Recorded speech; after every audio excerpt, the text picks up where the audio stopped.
अस्सलामुअलैकुम वरहमतुल्लाहि वबरकातुहू। अज़ीज़ साथियों, अगर आपके पास रेडमी मोबाइल है और आप अपने मोबाइल के अंदर दो सिम यूज़ कर रहे हैं और दोनों में डाटा इस्तेमाल करते हैं, नेट इस्तेमाल करते हैं, कभी इस सिम से कभी उस सिम से, तो अगर आप इसको बदलना चाहें तो बदलना बहुत ही आसान है। बस आपको मालूम होना चाहिए, वरना आप बहुत ही परेशान हो जाएंगे।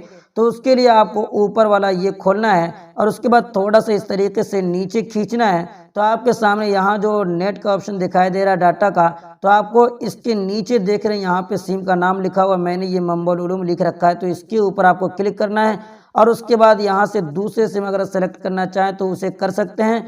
और फिर उसके बाद यहाँ पे डन का ऑप्शन दिखाई दे रहा होगा, इसके ऊपर क्लिक कर दीजिए। तो इस तरीके से आपके सिम यहाँ पे चेंज हो जाएगी और उसके बाद दूसरे सिम से नेट चलना शुरू हो जाएगा।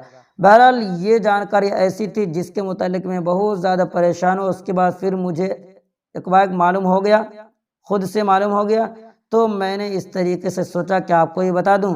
बहरहाल उम्मीद करता हूं कि आपको भी ये वीडियो पसंद आई है। पसंद आ गई लाइक कर दीजिए, पहली मरतबा चैनल पर सब्सक्राइब कर लीजिए।